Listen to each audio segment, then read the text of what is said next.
Students, अपनी पिछली class में हम पंचमः पाठः अहम ओरछा अस्मि के अभ्यास के प्रश्नों को हल कर रहे थे। 2 प्रश्न हमने हल कर लिए थे और प्रश्न तीसरा है उचितम मेलयत। उचितम मेलयत, इसमें देखिए 2 सेक्शन दिए हुए हैं और ब। तो अ सेक्शन में लिखे हुए जो शब्द हैं उनका मेल हमको ब सेक्शन से करना है। तो ओरछा नगरस्य परिक्षेत्रे, यहाँ पे देखिए चतस्रः नद्यः सन्ति। ओरछा नगर के चारों ओर क्षेत्र में 4 नदियां बहती हैं। फिर है दूसरा, विवाहावसरे महिला तम प्रथमम पूजयन्ति। विवाह के अवसर पर महिलाएं जो थी महाराज हरदौल की सबसे पहले पूजा करती हैं। फिर प्रस्तरेषु कलायाः चित्रणम, यहाँ देखिए अद्भुतम भाति। जो पत्थरों की जो पट्टियां हैं उस पे जो चित्रण है वह अद्भुत हैं। फिर है जुझार सिंहस्य प्रियः अनुजः। जुझार सिंह के प्रिय छोटे भाई कौन थे? हरदौलः आसीत, है ना। तो जुझार सिंह के प्रिय छोटे भाई हरदौल थे। फिर सर्वाधिकम निर्माण कार्यम महाराज वीर सिंह प्रथमस्य शासने अभवत। सबसे ज्यादा निर्माण कार्य कहाँ हुआ है, कब हुआ है? ओरछा में महाराज वीर सिंह प्रथम के शासन में। अगला प्रश्न है उचित पदेन रिक्त स्थानम पूरयत। पहला है विषपान स्थलम उद्यानयस्य मध्ये वर्तते। जो विषपान स्थल है वो उद्यान के मध्य में स्थित है।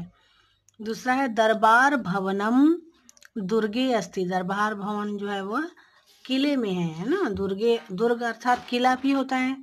फिर है केशवदासः हिंदी भाषायाः कवि आसीत। केशवदास जी जो है वो हिंदी भाषा के कवि हैं।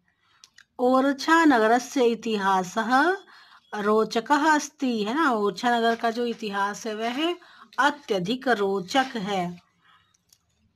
अगला है जामिनी नद्याः तीरे जम्बू वृक्षाः अधिकाः भवन्ति।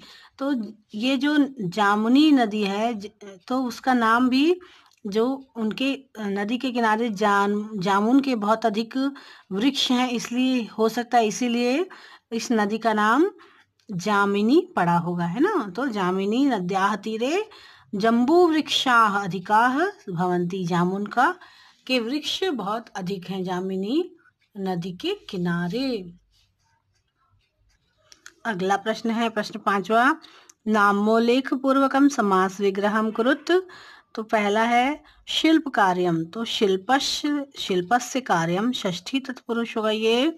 जैसे विभक्ति के अनुसार हम समास, जो तत्पुरुष समास है वो विभक्ति के अनुसार होता है, लिखा जाता है। तो काव्य कला विदग्धायाः, काव्य कला विदग्धाया यह भी षष्ठी तत्पुरुष है।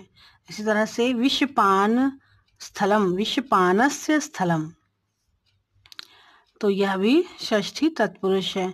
फिर है विवाहावसरे, विवाह अवसरे, यह भी षष्ठी तत्पुरुष है। फिर है चतुर्भुज मंदिरम, चतुर्भुजस्य मंदिरम, तो यह भी षष्ठी तत्पुरुष है। फिर है प्रश्न नंबर 6वां, नामोल्लेख पूर्वम संधि विच्छेदम कुरुत। अत्रैव का होगा अत्र धन एव, यह होगा स्वर संधि अ और ए हो जाता है।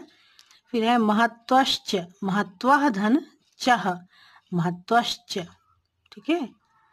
फिर है अद्यावधि, तो ये व्यंजन संधि है। फिर है अद्यावधि, अद्य प्लस अवधि स्वर संधि। सर्वाधिकम, स्वर सर्व प्लस अधिकम, ये स्वर संधि है। फिर भवनम, भवनम अपि का भवनम प्लस अपि व्यंजन संधि। तो इस तरह से हम संधि जो है वो पहचान सकते हैं। फिर प्रश्न नंबर 7वां है समीचीनम चिनुत आम न।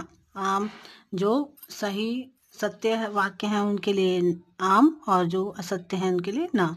ओरछा नगरस्य दुर्गः सुदृढ़ः कलात्मकः च न अस्ति। तो ये ऐसा जो ये वाक्य जो लिखा है ये सही नहीं, इसलिए यहाँ पे ना आएगा, क्योंकि ओरछा नगर का जो दुर्ग है वो सुदृढ़ भी है और कलात्मक भी है, इसलिए। फिर अभ्यारण्यम वन्य पशुनाम रक्षणाय भवति। तो यह सही है, इसलिए यहाँ पे आम आएगा। फिर है ओरछा नगरे वृत्तिकासु मनोहराणि चित्राणि वर्तन्ते। तो यह भी आम है। फिर ओरछा नगर से निकटे सप्तधाराः सन्ति। यह भी सत्यवचन है। राम राजा मंदिरे परशुरामस्य प्रतिमा अस्ति। तो यह जो है वो सही नहीं है वाक्य, क्योंकि राम राजा मंदिर में श्री राम और लक्ष्मण और सीता जी की प्रतिमाएं हैं। फिर योग्यता विस्तार में देखते हैं। अन्येषाम् ऐतिहासिक स्थलानाम अवलोकनम कुरुत। और भी अन्य ऐतिहासिक स्थलों का अवलोकन करके आप जानकारी ले सकते हैं। मानचित्रे मध्य प्रदेशे ओरछा नगरस्य स्थितिं प्रदर्शयत्। मानचित्र में मध्य प्रदेश के मानचित्र में ओरछा नगर की स्थिति को प्रदर्शित करना है आपको। तो आज के लिए इतना ही। अपनी अगली क्लास में हम अगला पाठ पढ़ेंगे।